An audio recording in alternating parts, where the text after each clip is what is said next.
Bonjour tout le monde, bienvenue aux entrevues Le Portail Zen. Mon nom est Suzy Matt. Aujourd'hui, j'ai le plaisir de retrouver Claire Barré, qui est romancière, scénariste, femme tambour et auteure de plusieurs livres, dont le livre qu'on va parler aujourd'hui, Ma vie de chamane chez Mama Édition. Bienvenue Claire, merci d'être là aujourd'hui. Merci à toi pour cette invitation. Alors, je vais présenter ton beau livre et c'est ton visage, c'est toi qui es sur la couverture. Tu ressors tellement, tu sais, il y a quelque chose en toi qui est magnétique. Je ne sais pas si c'est pour ça qu'ils ont choisi d'utiliser ton image à toi, mais je trouve que la couverture est vraiment belle avec les couleurs.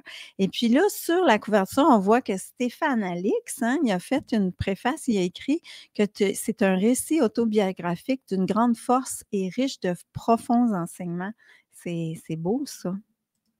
Oui, j'ai eu de la chance, Stéphane m'a fait l'amitié, d'écrire ces quelques mots et c'est vrai que c'est important, ça fait comme un parrain et en plus, c'est une personne vraiment que j'apprécie énormément, j'aime beaucoup ses livres et c'est une belle personne, voilà. On a eu l'occasion de se rencontrer et c'est vrai que c'est ça je pense que ça a porté chance au livre aussi, d'avoir ces petits Oui, oui. Alors toi, voilà. Alors ce récit-là tourne autour d'un samedi 1er février. En fait, c'est autobiographique, fait qu'on voit beaucoup à travers tout le livre ton parcours, mais à la base, là, ce qui nous attire le plus dans ce livre-là, c'est que le 1er février 2014, tu as vu le visage d'un chef indien qui t'est apparu. Alors, c'est important parce que, bon, moi qui ai bien des visions, là, j'aurais fait comme toi, j'aurais été chercher sur internet qu'est-ce que c'était ce visage-là. Alors, comment ça s'est passé pour toi?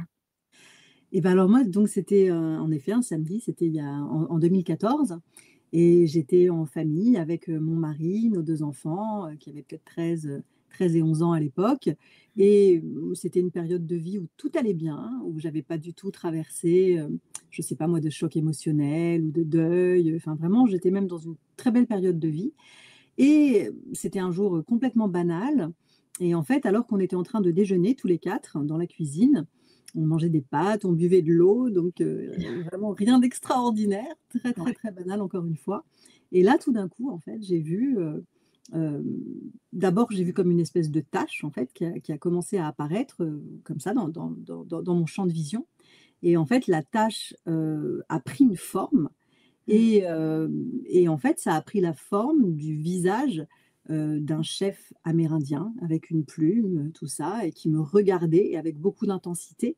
Un peu comme ces vieilles photos qu'on peut voir, du 19e siècle, les daguerréotypes et cetera, où vraiment on a l'impression que les morts nous regardent et donc il est apparu comme ça. Donc moi j'ai dit à ma famille, «Je vois un chef indien», donc ils ont rigolé sur le coup parce qu'ils ne comprenaient pas de quoi je parlais. Puis après je leur dis: «Non, non, mais vraiment en fait je vois un visage et je pourrais presque le dessiner. Enfin si je savais dessiner, je pouvais le décrire tout ça».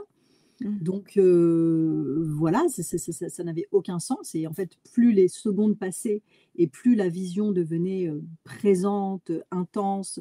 Au départ je voyais un peu à travers lui, c'était comme si vraiment, je c'est difficile à expliquer, c'est-à-dire c'est un peu comme quand on s'appuie sur les yeux et qu'il y a des taches qui apparaissent un peu comme ça sur le champ de vision et là, c'était pareil, c'est-à-dire que si je bougeais, ça bougeait avec moi.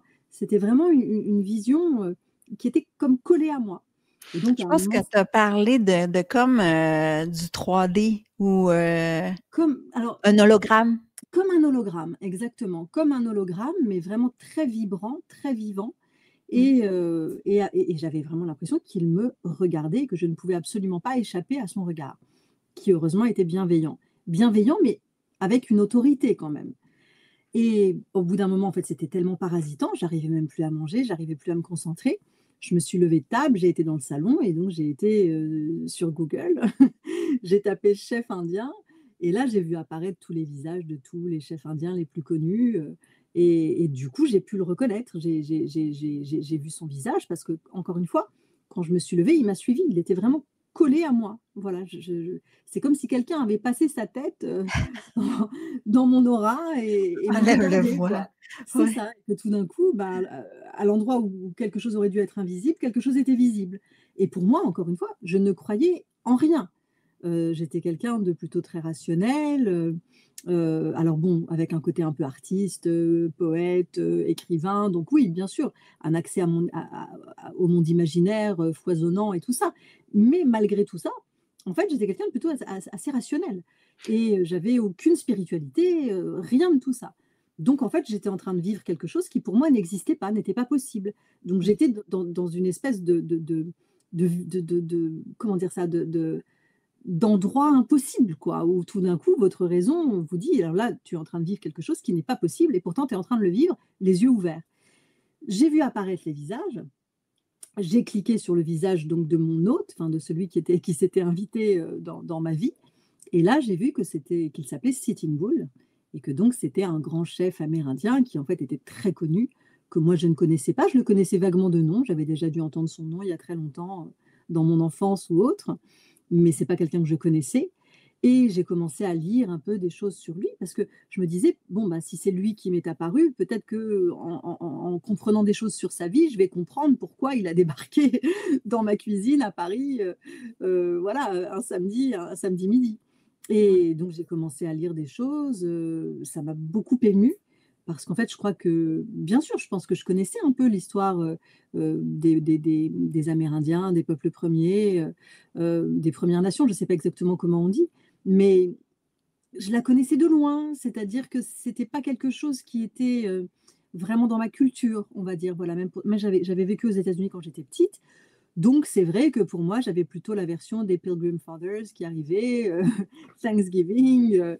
voilà, on mange un dindon et tout se passe bien. Enfin, je sais pas, j'avais pas pris la mesure, je crois, en fait, de ce qui s'était passé et donc je pleurais, en fait, de compassion, en voyant ce qui lui était arrivé à lui, ce qui était arrivé à son peuple pendant les guerres indiennes et voilà, j'ai appris qu'il avait été assassiné. Enfin, c'était une vie assez tragique, d'un Ouais. être qui avait l'air quand même, ça avait l'air d'être un bel être humain et ayant vécu une tragédie humaine puissante et profonde et donc bon, bah, j'étais là, je lisais des choses, je pleurais à moitié et au bout d'un moment, mon mari arrive et me dit: «Mais qu'est-ce qui se passe, quoi?» Et je dis: «Mais en fait, il est toujours là et j'ai trouvé son identité».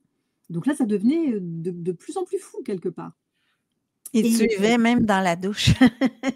c'est ça, mais c'est ça qui est terrible. C'est qu'en fait, on a besoin d'avoir l'impression, qu'on n'est pas regardé tout le temps. Et là, Mmh. moi, j'avais quelqu'un qui me regardait 24 heures sur 24 parce que la vision a duré 4 jours.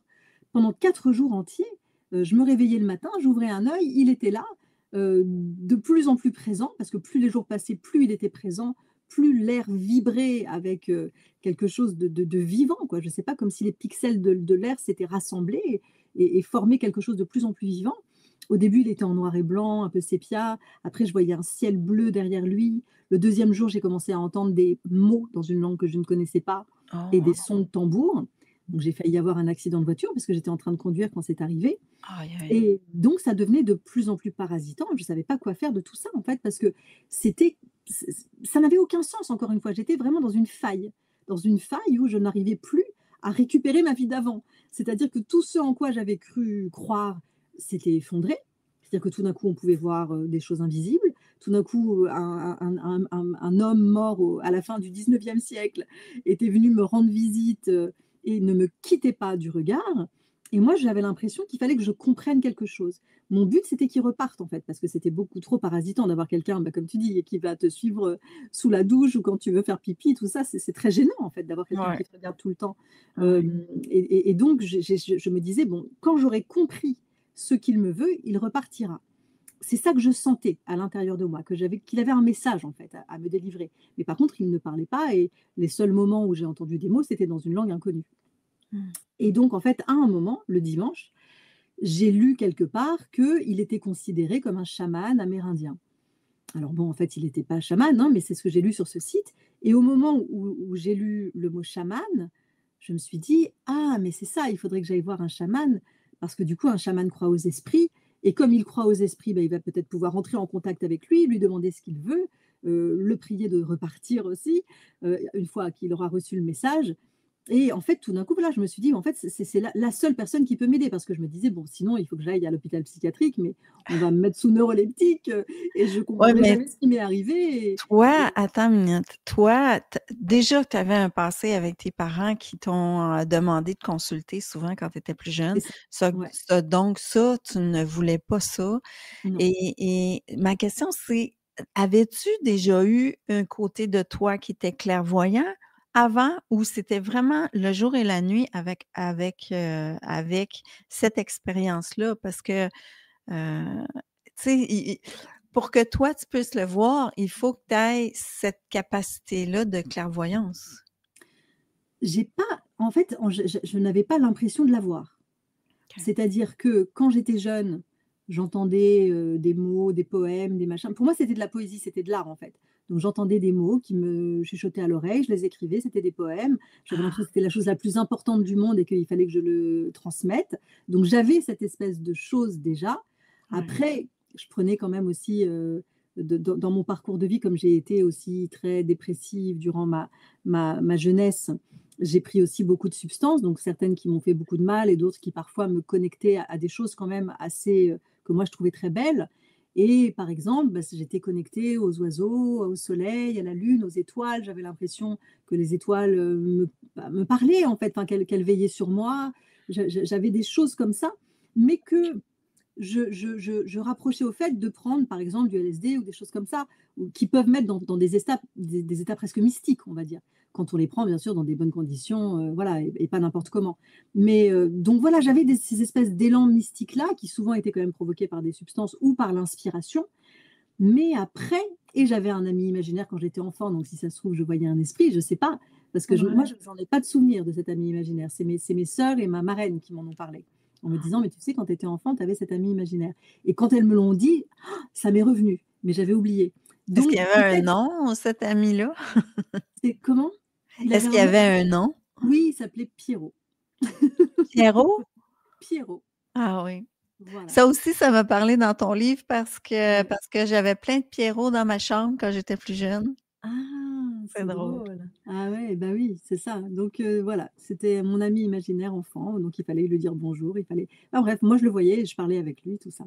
Mmh. Donc tu vois, c'est peut-être des petites choses comme ça qui étaient là, imperceptibles, mais qui ont été vachement étouffées dans l'œuf déjà parce que mes parents étaient C'est très ça. rationnels. Mon père Mmh. était quand même ingénieur, donc bon, on peut difficilement avoir plus les pieds sur terre, et ma mère infirmière avait peut-être plus ce genre de choses possibles en elle, mais elle les avait coupées très jeune parce que sa sœur était en fauteuil roulant et que ma grand-mère l'avait emmenée voir tous les guérisseurs, d'Oran parce qu'elles habitaient en Algérie à l'époque, et personne n'avait pu l'aider, et du coup, je pense que ma mère s'était refermée en se disant: «Ah, guérisseur invisible et tout ça, c'est n'importe quoi, ça n'existe pas».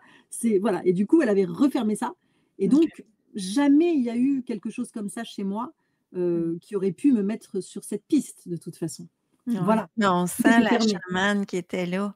En fait, tout le long de ton livre, je me dis: «Mais tu as été chamane dans une autre vie», tu vois? Ou tu as été dans à une amérindienne.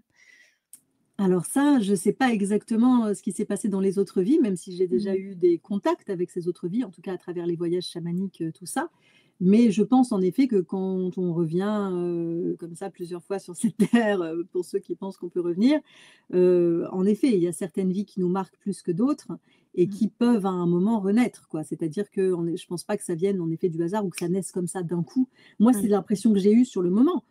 C'est vraiment que c'est arrivé d'un coup, que ça n'était pas prévu, que j'étais en état de choc et en même temps en état d'exploration. Je me disais: «Il faut que je comprenne. Il y a quelqu'un quelque part qui va me donner une explication logique». Je voulais une explication logique à quelque chose qui me paraissait illogique, et OK. c'est pour ça que du coup, j'ai contacté cette chamane en effet, donc qui Voilà. s'appelle Elena Michetchkina, qui est une chamane russe qui vivait à Paris à l'époque. Oups. Maintenant, elle est en Espagne, Ouais. et en fait, je l'ai appelée le lundi en lui disant: «Bon, ça fait 3 jours que je vois un mort, j'ai retrouvé son identité, je ne comprends pas ce qu'il me veut». J'étais inquiète quand même parce que je me disais: «Mais en fait, au bout d'un moment, mon cerveau va fondre. Si j'ai quelqu'un Mmh. qui me regarde comme ça 24 heures sur 24 jusqu'à la fin Ouais, de ma vie, ça va être terrible, quoi». c'est sûr. Et en fait, elle m'a rassurée. Elle m'a dit: «Oh mais vous en faites pas, ça arrive, venez me voir, je vais vous jouer du tambour». Elle avait l'air de De trouver ça façon naturelle, c'était c'est ça, naturel, pour elle, c'est c'était banal un peu, ouais. donc voilà et moi, ça m'a rassurée parce que c'était un peu la première personne, à part, bien sûr mon mari et mes enfants parce qu'ils étaient là quand c'est arrivé, à qui j'osais en parler et elle m'a pas du tout dit: «Ouh là là, c'est grave». Non, elle m'a dit: «Non, non, c'est normal, venez me voir» et donc moi, ça a rassuré quelque chose en moi et en même temps, c'est là quand même qui montre dans quel état j'étais à l'époque, j'avais honte d'avoir, contacté une chamane. Je l'ai même pas dit à mon mari, parce que je me suis dit: «Bon, si je lui dis que je vais voir une chamane, là, il va m'emmener aux urgences psychiatriques» parce que vraiment, OK. c'était pas ça faisait pas partie de nous. On n'était pas dans cette vie-là, en fait. C'est pas du tout des fenêtres qui étaient ouvertes. Elles étaient toutes fermées, elles étaient toutes barricadées. Wow, OK. Donc D'où un gros choc entre les 2 d'où là. un énorme un Je électrochoc comprends, total ouais. psychique. Et donc voilà, donc la vision a duré 4 jours. Quelques jours après, j'avais rendez-vous avec cette chamane, Elena, qui m'a reçue, qui m'a parlé un peu, voilà, de spiritualité. Elle me dit: «Est-ce que vous êtes en quête spirituelle?» J'étais là: «Quoi? Mais non, mais pas du Qu'est-ce que tout!» c'est que J'avais ça? l'impression qu'elle m'insultait. De Ouais. penser que je pouvais être en quête spirituelle, pour moi, c'était voilà, j'avais le côté un peu, en plus, voilà, parisienne, du style: «Oh là là, tout ça, c'est des conneries, c'est n'importe quoi», enfin, mais vraiment, j'avais ça, donc c'est Ah, drôle parce que bon, comme quoi, quand ça vous arrive, quoi. Il y a on a beau, penser qu'on est d'une certaine manière, à un moment, si on est face au mystère, bah, on est bien obligé de voir le mystère. On ne peut plus fermer les yeux. C'est mmh. vraiment ce qui m'est arrivé. Et donc elle m'a expliqué un peu qu'il y avait des histoires d'animaux totems, qu'il y avait plusieurs mondes et cetera. J'étais là: «Bon d'accord, très bien». Moi je trouvais ça passionnant ce qu'elle me racontait, mais bon ça m'évoquait pas grand-chose en fait. La seule chose que je savais, c'est que j'avais vu un mort et que j'espérais qu'elle allait faire un voyage et m'expliquer ce qui s'était passé. Et en fait, elle m'a dit: «Bon bah allongez-vous». Elle m'a mis une couverture sur moi et elle m'a dit: «Ben, je vais vous jouer du tambour et vous, vous allez, demander aux esprits de vous mener à votre indien». Et donc, moi j'étais là: «Mais qu'est-ce qu'elle raconte? Comme si je pouvais parler à des esprits et tout ça. Qu'est-ce que ça veut dire en fait?» Même je comprenais même pas ce que ça voulait dire. Mais en même temps, j'étais dans un tel état de j'avais plus aucune, comment dire ça? J'avais quand même vécu un effondrement, un effondrement psychique. Ouais, J'avais plus aucune je savais plus en fait, ce ce qui était vrai, ce qui était pas vrai, ce qui était ouais, je savais plus.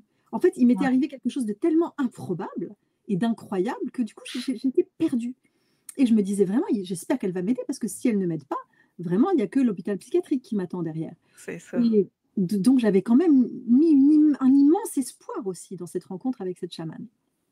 Je ferme les yeux, elle commence à jouer de son tambour et là, en fait, mais en je sais pas, une seconde, je suis partie. Mais c'est-à-dire que c'est pas que je suis partie, c'est que je me suis scindée en 2. Donc il y a mon corps qui est resté dans la salle avec la chamane et mon esprit était dans un autre espace-temps.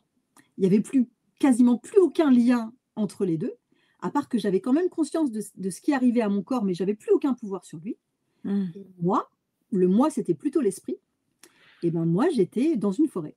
Mais vraiment, j'étais dans une forêt, c'est-à-dire, à 360 degrés quoi. Si je regardais, c'était le ciel, si je m'approchais, c'était une feuille, il y avait de la neige, il y avait des lumières, des couleurs très, très, très électriques, justement qui me rappelaient un peu, quand je prenais du LSD jeune où les couleurs tout d'un coup deviennent, assez, phénoménales et je me suis retrouvée dans cette donc j'étais à la lisière d'une forêt comme ça, dans le froid, j'étais pieds nus dans la neige et là, tout d'un coup, j'ai vu surgir d'entre les arbres, une je sais maintenant que c'est une louve, mais au début je croyais que c'était un loup, donc Ouais. une énorme louve grise, mais Ouais. qui était dans un état d'agressivité, Mmh. terrifiante, Mmh. terrifiant. C'est-à-dire qu'elle grognait, elle avait enfin vous voyez comme un chien en colère quoi, à part que c'était vraiment Ouais. énorme, qui me regardait comme ça en grognant, je voyais ses crocs, tout ça. Quand ouais. J'avais très peur et en Ouais. même temps, je me disais: «Bon, peur ou non, de toute façon, il faut que j'y aille» et donc je l'ai regardée en face, je me suis dit: «C'est ça qu'elle a dû vouloir dire Elena quand elle a dit qu'il fallait parler aux esprits, si ça se trouve le loup c'est un esprit». Donc j'ai dit au loup, je lui ai dit: «Je n'ai pas peur de toi, emmène-moi à Sitting Bull» et là, en fait, à partir du moment où j'ai dit ça à la louve, elle a complètement changé d'attitude. Tout d'un coup, elle est devenue extrêmement sympathique, comme Oh si c'était un wow! test, en fait. Comme si vraiment elle testait mon courage ou qu'elle testait, Ouais. voilà, c'est comme le gardien. C'était comme si c'était la gardien du seuil, en fait. un peu comme on peut imaginer, je ne sais pas, Cerbère dans la mythologie, qui garde la frontière des enfers, quoi. Et à Ouais. partir du moment où j'ai pas eu peur, c'est elle qui m'a guidée. Elle m'a emmenée au cœur de la forêt, jusqu'à une clairière, et où là, j'ai revu Sitting Bull, qui cette fois était de profil. Il était face à un feu, et il a commencé à souffler sur le feu. Et au moment où, dans cette forêt, donc dans un autre espace-temps, il s'est mis à souffler sur le feu, mon corps, qui était donc toujours à Paris dans le 19e arrondissement, tout d'un coup, le feu a commencé à brûler dans mon ventre. Et je ne pouvais plus rien faire. Encore une fois, je ressentais ce qui arrivait à mon corps, mais je ne pouvais plus l'atteindre. Et le feu a commencé à bouillonner dans mon ventre, est devenu comme une lave. Et en fait, mon corps a vécu une espèce de montée Le énergétique. Kundalini, hein? Alors, sans doute, Je mais pense que c'est peut-être ça. je ne savais pas ce que c'était en tout cas. Une montée énergétique folle, c'est-à-dire où tout se met en mouvement. Tout d'un coup, c'est comme si que chacune de ces cellules se transforme en abeille. Ça fait bzzz. Et je sentais que ça montait, que ça montait, Une que ça montait, que ça vibration. montait, que ça Wow. montait, que ça montait, que ça montait. Et petit à petit, que ça montait tellement qu'en fait, j'avais même l'impression d'avoir des griffes qui sortaient de mes mains, des griffes qui sortaient de mes pieds. Et tout ça sans que je puisse faire quoi que ce soit parce que j'avais plus de contact avec mon corps, plus de contact direct, juste une conscience de ce qu'il était en train de vivre. Donc voilà, après, bon, il s'est passé plusieurs choses dans ce voyage chamanique, hein. Je ne savais même pas ce que c'était qu'un voyage chamanique et j'étais en plein dedans. Je me suis retrouvée sur un aigle, j'ai vu des cadavres d'Amérindiens dans la neige en dessous de moi et j'ai pleuré, pleuré, pleuré toutes les larmes de mon corps. Et après, ce qui est fou, c'est que ces images-là, elles existent en fait, et c'est les images un des derniers massacres qu'il y a eu juste après, je crois, la mort de Sitting Bull. Il a été assassiné le 15 décembre et c'est le massacre de Wounded Knee, voilà, qui a eu lieu quelques jours, une dizaine de jours après sa mort. Et donc j'ai vu ces images, je pleurais, j'avais l'impression vraiment de les avoir déjà vues et C'est de ça. Je pleurer suis à nouveau. certaine que tu étais là. Je suis certaine que tu étais, ben, en tout J'avais cas. l'impression, en tout cas, de les Hein? avoir vus du point de vue d'un aigle. C'est-à-dire, est-ce que Ah, j'étais un aigle à ce moment-là? Je ne sais pas ou exactement l'esprit de ouais. quelqu'un mort qui Ou revoyait tu es les stèles. c'est ça, tu es décédé, tu Je étais sais dans ces Indiens-là, puis tu as vu ça d'en haut, je sais pas. Mmh. Je sais. En tout cas, j'ai vu ça, j'ai pleuré. Je me Mmh. suis retrouvée à nouveau face à Sitting Bull et là, en fait, il était face à moi, alors qu'avant je le voyais de profil. Et là, donc j'avais cette espèce de corps énergétique, hein. Il a plongé sa main à l'intérieur de mon ventre, il l'a remonté jusque dans ma cage thoracique, il a décroché mon cœur, il l'a sorti, il me l'a montré et donc ça ressemblait à quelque chose d'assez beau, hein. C'était symbolique en fait, hein, mais Ouais. donc c'était vraiment mon cœur qui ressemblait comme à une lampe un peu rouge, en verre rouge, quoi, c'était assez joli. Il me l'a montré et en fait, il l'a plongé dans ma tête. Et donc là, j'ai commencé à sentir mon cœur battre à la place de mon cerveau. Et là, il s'est approché de moi et il m'a soufflé avec sa bouche directement dans les narines. Et là, psiou, tout d'un coup, tout a disparu. Il n'y avait plus de forêt, il n'y avait plus rien. Je savais même plus où était mon corps. J'avais même oublié que j'avais un corps. Et là, j'étais dans une espèce de vibration verte. Il n'y avait que ça. Et là, Mmh. j'ai commencé à entendre la voix de Helena qui me disait: «Il faut revenir, il faut revenir, il faut revenir». Elle jouait plus de tambour, je ne sais pas depuis combien de temps. Et grâce à sa voix, j'ai réussi à revenir, à revenir, à revenir. Je suis revenue dans mon corps, j'avais encore l'impression d'avoir des griffes, tout ça, et je pleurais, je pleurais, je pleurais, je pleurais. Donc entre 2 sanglots, je lui ai raconté les images que j'avais vues, tout ça. Donc elle m'a écoutée, elle m'a aidée à revenir, elle m'a donné un verre d'eau, j'arrivais même pas à boire parce que déjà j'avais ces espèces de griffes et en plus j'arrivais pas à boire, je tremblais, tout mon corps tremblait, je venais de vivre quelque chose de presque encore plus fou que ce que j'avais vécu avant de venir, c'est-à-dire de voir un mort pendant 4 jours. Et là, tout d'un coup, il m'arrivait quelque chose qui me paraissait presque encore plus dingue. Enfin, Mmh. tout aussi dingue. C'est-à-dire que tout d'un coup, en 7 jours, ma vie avait plongé dans la 4e dimension. Il m'arrivait que des choses que je croyais impossibles et il me les arrivait vraiment, dans la vraie vie. Et là, j'avais un témoin. Et à chaque fois, j'avais des témoins. C'est-à-dire que la première fois, j'avais mon mari, mes enfants. Et là, j'étais avec une chamane. J'étais pas toute seule dans ma tête en train d'imaginer des trucs, quoi. Ouais. Et donc, je lui raconte tout ça. Et là, elle me regarde avec un peu de compassion. Et elle me dit: «Bon, je m'en doutais un peu, c'est pas normal de voir un mort pendant 4 jours». Alors moi, elle m'avait dit que c'était normal. Et puis là, elle me dit: «Oui, enfin bon, c'est vrai, vous avez rien pris, vous êtes pas en quête spirituelle». Et elle me dit: «Et là, vu comment vous avez réagi donc à votre premier tambour, vous êtes foutus, vous êtes chamane. Aïe, aïe. Et là, donc, je me dis: «Mais qu'est-ce qu'elle raconte?» Je me dis: «Mais qu'est-ce qu'elle me raconte cette femme?» Je viens la voir parce qu'elle est chamane et elle me dit que moi je suis chamane et en même temps je venais de vivre quelque chose de fou et surtout ce qu'elle m'a expliqué, c'est qu'elle m'a dit elle m'a donné une explication. Elle m'a dit: «En fait, Sitting Bull est venu parce que c'est votre guide spirituel. Il est venu cogner à la porte de votre conscience pour que vous vous éveilliez et pour que quelque part vous commenciez votre chemin en fait, Mmh. vers ce que vous êtes ou ce que vous êtes potentiellement, c'est-à-dire voilà, comme si j'avais reçu un appel chamanique et qu'après, ben, bien sûr, il fallait quand même cheminer. C'est pas parce que tout d'un coup, il y a quelque chose qui se passe qu'en fait, on y est. Il y a après un travail à faire, bien sûr. Mais donc, elle m'a dit ça. Et à la fois, je me disais, c'est surréaliste. Il y a quelques jours, j'avais même honte de dire que j'allais voir une chamane. Et là, elle me dit que moi, je suis chamane. Donc, on peut dire que ma grille de lecture du monde a été renversée comme une omelette. Et en même temps, eh ben, ça me donnait une explication. C'est pour ça que j'avais vu un mort. C'est pour ça que j'ai commencé à réfléchir justement à toute ma jeunesse, à tout ce que j'avais traversé quand j'avais 19 ans, où j'étais tellement, je n'arrivais pas à me faire à ce monde. Je n'arrivais pas à être Ah! incarnée, je n'arrivais pas à m'intéresser à la vie. J'étais que dans ma tête, dans mon esprit, et là, tout d'un coup, je me dis, en fait, j'avais peut-être cette espèce de chamanisme non diagnostiqué et du coup, qui m'a fait traverser des nuits noires de l'âme terribles. J'ai survécu, heureusement, j'ai eu de la chance, même si j'ai frôlé la mort. Et là, aujourd'hui, en fait, tout d'un coup, c'est comme une nouvelle voie qui s'ouvre. Et, et voilà. Et donc, je suis repartie de chez elle avec cette information plus que perturbante. Ouais. Euh, J'étais complètement portée aussi par ce que je venais de vivre. Parce que vraiment, j'avais vu ce loup, je sentais presque mon cœur qui battait dans ma tête. Enfin, j'avais vécu une expérience qui était sensorielle, spirituelle, corporelle, émotionnelle. C'était tout à la fois. C'était vraiment un bouleversement total de tout mon être. Et donc, quand je suis rentrée, j'en ai parlé à mon mari, je lui ai raconté. Puis voilà, il me regardait en se disant, mais qu'est-ce qui t'arrive? Qu'est-ce qui nous arrive? Mais il m'a cru. Il m'a cru en fait. Il s'est pas inquiété. Il a pas alors qu'il me connaissait depuis très longtemps. Enfin, ça faisait au moins 13 ou 14 ans qu'on était ensemble. Donc on était déjà dans un couple, solide quoi. Voilà et heureusement parce que du coup, bah, il a pas eu peur.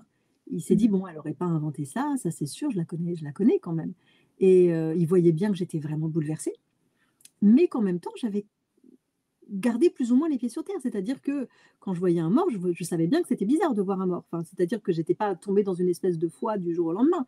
Là, elle m'avait dit que j'étais chamane, mais même moi, je trouvais ça bizarre. Donc en fait, c'est cette espèce de chose qui fait qu'il reconnaissait ma personnalité, qui Mmh. fait qu'il n'a pas paniqué et que du coup, il a été un incroyable compagnon dans ce moment de ma vie où tout a été redéfini, où tout a été, comme un nouveau monde qui s'est ouvert à moi, avec plein de nouvelles facettes de choses qui étaient restées complètement inconnues et inexplorées jusqu'à mes 40 ans, parce que ça m'est arrivé, j'avais 39 ans, j'étais à quelques mois de mes 40 ans, et tout d'un coup, à 40 ans, une nouvelle vie s'ouvre avec un Mmh. nouveau chapitre et où je me dis, mais c'est génial, ma deuxième partie de vie, elle va être encore plus passionnante que la première. C'est comme tout un monde qui était dormant peut-être en dedans de toi, C'est puis ça. ça se serait pas réveillé si lui il avait pas fait quelque chose pour t'amener à ça, Sitting Bull. Parce que c'est quand même assez intense. C'est rare qu'un guide spirituel va apparaître de façon aussi physique pour la personne, tu vois? Mais exactement. Et moi, en fait, je ne sais pas du tout comment ça se passe, pour d'autres, mais Mmh. du coup, c'est la première fois de ma vie que je me suis dit: «Ah mais oui, je comprends pourquoi des gens peuvent devenir prêtres ou religieuses». Parce que si vraiment Jésus Mmh. ou Marie apparaît comme lui m'est apparu, ah moi je comprends qu'on puisse aller directement, dans un couvent quoi, en se disant: Ouais. «C'est tellement puissant, c'est tellement fort» et il y a quelque chose de l'appel est si urgent et il vient de l'intérieur que du coup, en fait, on est obligé de répondre d'une manière ou d'une autre. Mmh. Et moi, je sentais ça pendant très longtemps et c'est pour ça d'ailleurs que le lendemain de ce rendez-vous avec la chamane, comme j'avais lu plein de choses sur, Sitting Bull, tout ça, j'avais vu entre autres qu'il avait un arrière-petit-fils encore vivant qui Éric s'appelait comment il s'appelle? Hermé Lapointe. Hervé. J'ai dit Hermé Éric Lapointe, c'est un chanteur au Québec. Non, non, c'est ça. Herm C'est Herm Hervé, c'est ça? Ernie. Ernie. Ernie Lapointe. Ernie. OK, Voilà. il habite où? Il est où Il lui? habite dans le Dakota du Sud. Ah OK, parce que la Il est à pointe, côté de c'est Deadwood. toi OK. Ouais. Mais en fait, il y a beaucoup, beaucoup, beaucoup de noms, ou français ou québécois, tout ça, dans les réserves, Ouais. amérindiennes parce que, beaucoup épousaient en fait, les natives. Mmh. Voilà et donc lui, il a un ancêtre français qui était, parti de Marseille, je sais pas, au Ah XVIe ah! siècle ou un truc comme ça, parce que sa femme est passionnée d'arbre généalogique et du coup, elle a réussi à remonter jusqu'à son nom. Et donc je le contacte, donc je vois qu'il est sur Facebook, hein, donc je me dis: «Bon allez, j'ose le tout pour le tout», je lui raconte cette histoire improbable. Je Ouais. dis: «Vous allez me prendre pour une folle, mais votre ancêtre m'est apparu, j'ai été voir une chamane, il s'est passé ceci, cela» et en Ouais. fait, il m'a répondu. Au début, il se méfiait un peu, je pense il m'a posé plein de questions pour voir si j'étais allumée, complète ou pas et en fait, quand il a vu, bon, voilà, que j'étais quand même quelqu'un a priori de pas complètement fou, en tout cas à ses yeux, et que lui, pour lui, voir un esprit, bah, c'est pas quelque chose d'étrange, hein, ça fait partie de sa grille de lecture du monde. Pour lui, c'est normal, en fait, toutes les cérémonies des Lakota, leur but, entre autres, est d'entrer en contact avec, l'esprit des ancêtres et l'esprit des morts. Donc, pour lui, c'était pas quelque chose de bizarre en soi et Mmh. surtout, il m'a expliqué que pas mal de personnes, avaient, été en contact avec son arrière, grand-père. C'est qu'en fait, c'est un vrai guide spirituel, donc Ah! il a pu apparaître au cours de cérémonies, au cours de quêtes de vision, voilà, c'est un habitué, on va dire.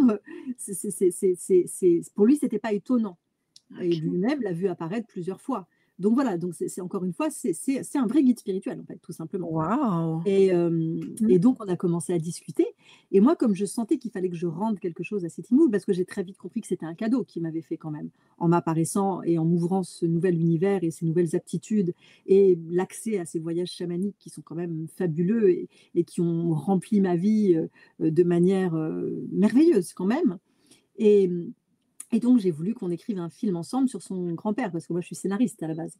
Et en fait, voilà, il m'a dit: «Ah, mais tu sais, on ne peut pas parler comme ça juste par Facebook, si tu veux vraiment qu'on travaille ensemble ou qu'on parle, en plus il y a plein de tabous, tu viens me voir». Et donc je suis partie dans le Dakota du Sud quelques mois après, cette apparition, et je l'ai rencontré, lui et sa femme. On a fait un petit road trip, il m'a emmenée un peu sur tous les lieux les plus sacrés, en fait, de ses ancêtres. Donc on a été à Bear Butte, qui est l'endroit, où, les Amérindiens encore aujourd'hui, vont faire des quêtes de vision, des huttes de sudation et cetera, voilà, c'était un endroit extrêmement sacré. Il m'a emmenée, voilà, à plusieurs endroits en me racontant un peu l'histoire à la fois de son ancêtre, de ses ancêtres et sa vie aussi, parce que lui, il a eu une vie assez incroyable. C'est un vétéran du Vietnam quand même, hein, alors que c'est Mmh. l'arrière-petit-fils de Sitting Bull, et que Oh! donc son arrière-grand-père a quand même été, tué entre autres, beaucoup par, Ouais. les Américains et lui a servi sous le drapeau américain. Donc c'est quand même intéressant de voir, l'histoire, l'histoire telle qu'elle, s'est faite. Et après, il a souffert de PTSD, enfin de stress post-traumatique pendant des années. Il a vécu dans la rue, il a été alcoolique, il a voilà et bref. À un moment, il a réussi à se reconnecter à la spiritualité de ses ancêtres et de son ancêtre particulièrement. Et après, il a complètement changé de vie, tout ça. Et aujourd'hui, c'est vraiment un homme qui est très en paix avec lui-même, qui a quand même guéri beaucoup, de ses blessures. La blessure principale étant d'avoir tué. Mmh. Ça, la blessure qui reste Ouais. amère, c'est pas tant de voir les autres mourir, c'est de tuer soi-même. Souvent, c'est Ouais. celle-là, en fait, c'est cette blessure-là qui est presque inguérissable, parce que Mmh. c'est une blessure spirituelle, c'est une blessure de l'âme. Et en fait, on est devenus amis. Après, il avait écrit un livre sur son arrière-grand-père qui s'appelle Sitting Bull, His Life and Legacy. Et donc, et ben, on a trouvé un éditeur français, Flammarion, qui a fait une traduction de son livre. Du coup, il a été invité avec sa femme et on a fait une tournée en France, en Belgique. Et moi, en fait, je le traduisais, du coup. Donc tout ça, je me disais, bon, ok, ben, en fait, tout ça fait sens. Mmh. Sitting Bull m'est apparu et puis finalement, bah, je travaille avec son arrière-petit-fils, je le rencontre, donc ça, voilà, ça avait du sens en fait tout ça, Ouais. même si au départ ça partait d'une situation insensée. Et après, en fait, pendant les mois du Covid, on a commencé à discuter pas mal, un peu toutes les semaines. Je l'ai interviewé vraiment sur sa vie à lui et sur aussi les visions qu'il avait reçues et qu'il voulait partager.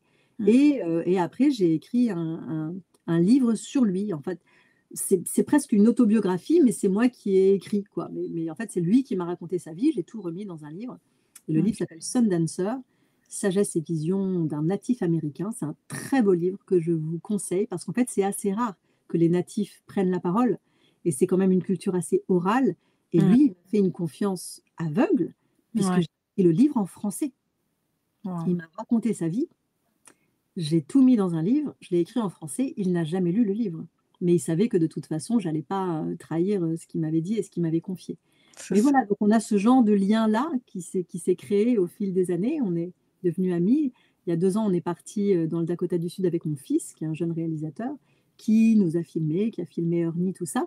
Donc en fait, voilà, c'est une histoire qui a ouvert plein de portes dans ma vie, aussi bien la porte du chamanisme que aussi la porte, donc de cette amitié avec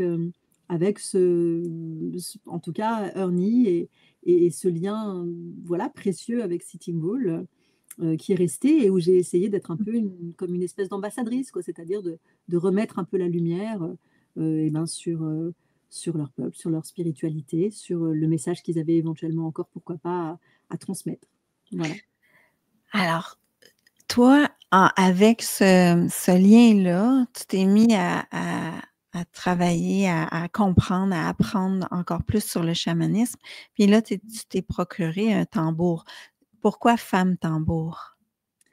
Alors, je pense que, moi j'aime bien le terme femme tambour, même si le livre s'appelle, Ma vie de chamane. Ouais. Malgré tout, le terme chamane, c'est un terme qui, appartient plutôt au peuple de Sibérie, au départ. Donc, j'ai l'impression que tout le monde l'utilise un peu, voilà, En ce heu, moment, oui, c'est ce que j'allais voilà dire. et qu'il y a Il y a écoute, je il y a sais pas, peut-être trop de vagues, voilà, je l'ai dit en entrevue parce que j'ai rencontré des gens en lien avec le chamanisme. D'ailleurs, il y a une dame, j'ai pas retenu son nom, mais j'ai eu en entrevue que tu mentionnes dans ton livre. ah, Heu, ouais, aux éditions Maman Édition aussi, elle a écrit, ouais, j'ai tellement pas de mémoire, mais, je te le dirai après. d'accord. Et de Lorenza toute façon Garcia peut-être ou comment? Lorenza Garcia ou alors, Myriam Bogendre ou ah non, La Myriam Bogendre, elle est Garcia, pas ouais, ça se peut.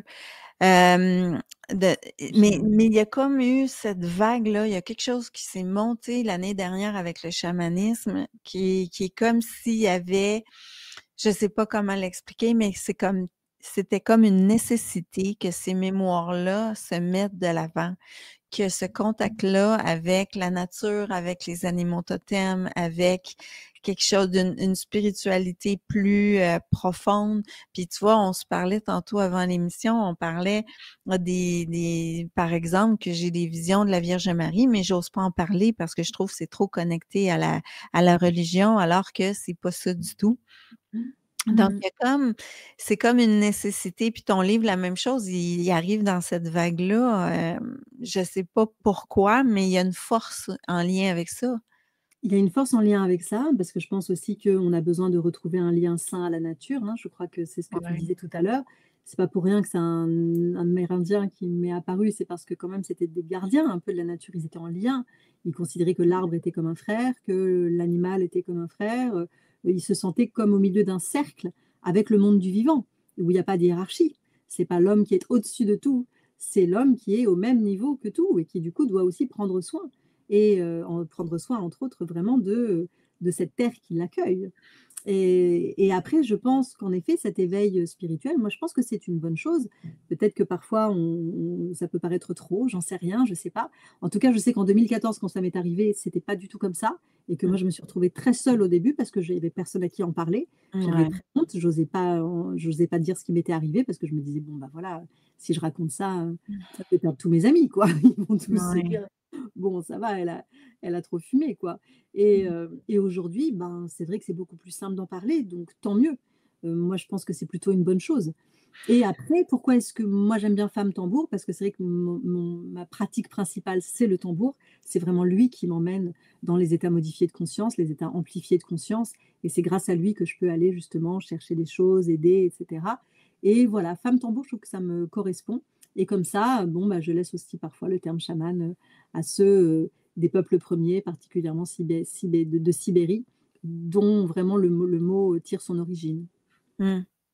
Je pense que c'était Ernie Lapointe qui a dit que sur le plan planétaire, l'humanité aurait besoin de vivre un effort. Est-ce que l'humanité n'aurait pas besoin d'un effondrement pour sortir du coma? C'est toi qui as mentionné ça dans ton livre? Alors, c'est vrai qu'Ernie, il parle beaucoup d'effondrement, de choses comme ça, comme quelque chose presque qui pourrait être bénéfique pour la Terre, en tout cas. Je ne sais pas si c'est bénéfique pour l'humanité, mais peut-être pour la Terre. Non, c'est ça. Mais c'est vrai que quand même, souvent, c'est des effondrements qui peuvent permettre de renaître.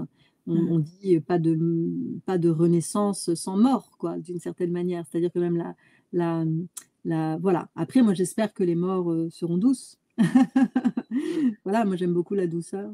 Ouais. Et je pense aussi que si on se rassemble suffisamment nombreux et que justement on se dit que épaule contre épaule, on va pouvoir peut-être changer un peu la donne et remettre de la lumière, remettre de la bienveillance, remettre de la coopération, remettre de la conscience. Peut-être qu'en fait, au bout d'un moment, ça peut marcher aussi comme ça, hein. C'est un par un, le cercle vertueux, moi j'y crois beaucoup aussi.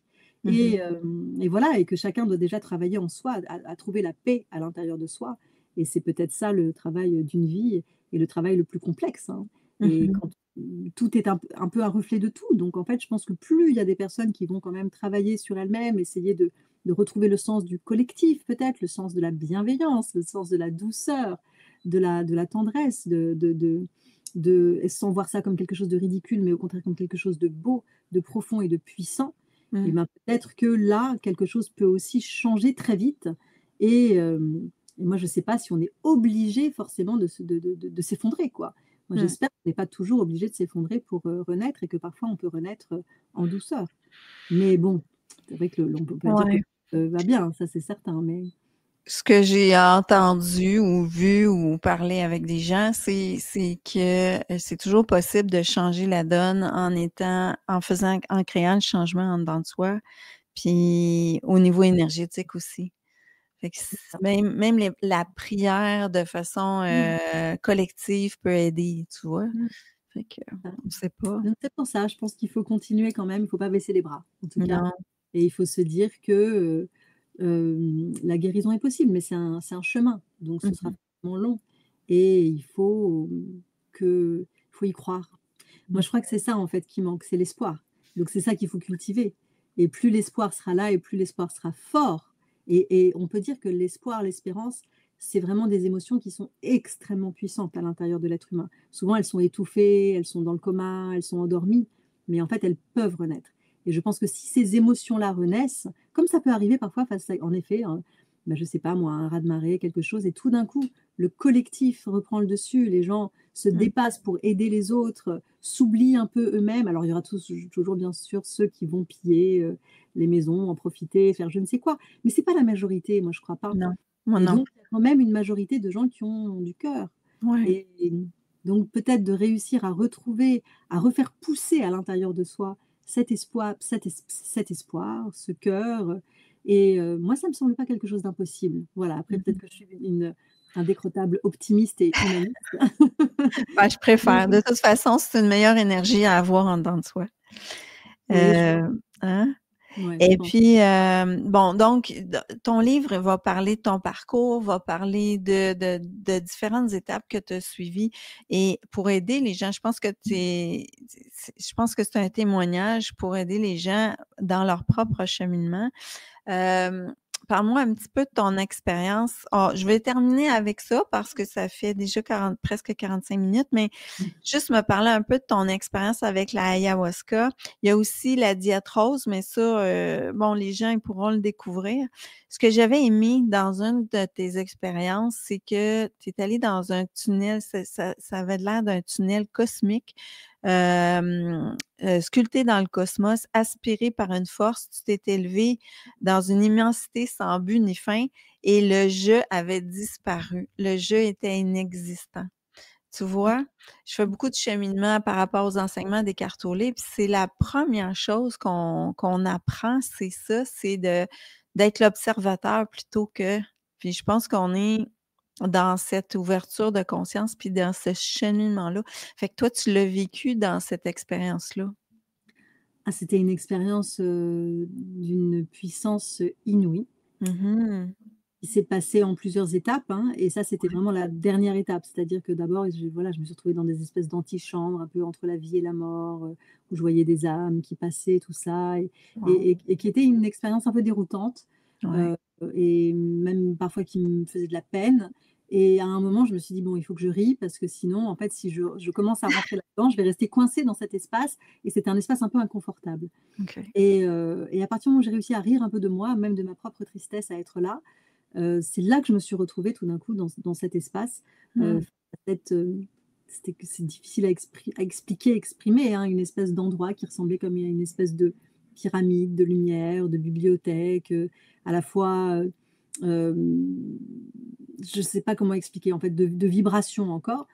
Et en effet, j'étais arri je donc là, je peux même plus dire «je», mais j'étais dans un état de, non-conscience de mon moi absolu. Donc j'apprenais des choses, je voyais des choses, on me montrait des choses sur la géométrie sacrée, sur les premiers alphabets, et donc j'absorbais des espèces de connaissances absolument passionnantes, magnifiques, dans un espace, cosmogonique, sublime. Et tout d'un coup, c'est ce que je raconte, quelque chose a entendu: «Donne-moi ta main». Et là, quand cette phrase a résonné, elle paraissait complètement, insensée puisque, qui a une main? Qui parle? Et j'ai dû refaire, en fait, tout redécoudre et refaire tout le chemin pour me dire: «Ah, c'est vrai, en ce moment, je suis incarnée, et je suis incarnée en être humain, et en fait, je suis incarnée en femme, et en fait, je suis incarnée à telle époque, et en fait, je suis à tel moment de ma vie. En fait, je Le suis dans une chemin, cérémonie d'ayahuasca», et j'ai dû refaire tout le pour pouvoir wow! tendre ma main au chaman, et il m'a mis, je sais pas, de l'agua florida. J'ai respiré le parfum et hop, je suis repartie ailleurs. Mais c'était fou parce que vraiment je me suis dit: «Ah mais c'est vrai, si quelqu'un me parle, c'est que j'ai un corps, c'est que je suis incarnée». Et là j'ai presque vu juste au moment avant de redescendre, toutes les possibilités d'incarnation dans lesquelles j'aurais pu repartir ou revenir, jusqu'à retrouver la bonne, en fait, celle où j'étais réellement incarnée en ce moment. Et donc c'était une expérience, assez fabuleuse parce que quand on revient, il y a quelque chose qui a été libéré. Il y a quelque chose qui s'est désidentifié tellement que quand on revient aussi avec un plaisir incroyable de se dire: «Ah bah voilà, OK, à nouveau je peux dire "je", à nouveau tout d'un coup le «je» a du sens», et quel plaisir de revenir dans un corps, et quel plaisir de pouvoir à nouveau ressentir, et on comprend aussi tout le délice de l'incarnation et Ouais, pourquoi nos esprits, régulièrement, j'imagine, ont envie de revenir sur cette terre et de pouvoir, bon, même si c'est une terre qui est difficile et où il y a des obstacles et où il y a beaucoup de choses à transcender, c'est aussi un plaisir. C'est aussi un plaisir d'être incarné. C'est magnifique. C'est un beau cadeau. oh, ça, c'est une belle expérience que tu as vécue. C'est beau à t'entendre, mais c'est ça, on est cette âme-là parce que, un coup, on est sorti de notre corps, on n'est plus, tu plus clair, moi, je suis plus Mmh. Suzy, tu sais, vu qu'on va revenir dans un autre, tu vois? Mais c'est intéressant que tu dis, tu regardais toutes les possibilités que de où tu aurais pu retourner dans une incarnation. C'est ça. Une incarnation, mais c'était presque autant un arbre, qu'un homme, que limite sur plusieurs planètes différentes. Ouais. Et là, il fallait retrouver la terre, le siècle, Le bon temps. et c'est ça, fallait retrouver tout, comme dans un C'est espèce de tac, tac, tac, tac, tac, tac, tac, tac. Mais après, une fois qu'on retrouve, et ben, j'étais contente de revenir dans mon mmh, petit corps et ma petite incarnation présente qui m'a semblé tout d'un coup totalement savoureuse. mmh, mmh. Hem, le mot de la fin, Claire, qu'est-ce que tu désires, pour les gens à la lecture de ton livre?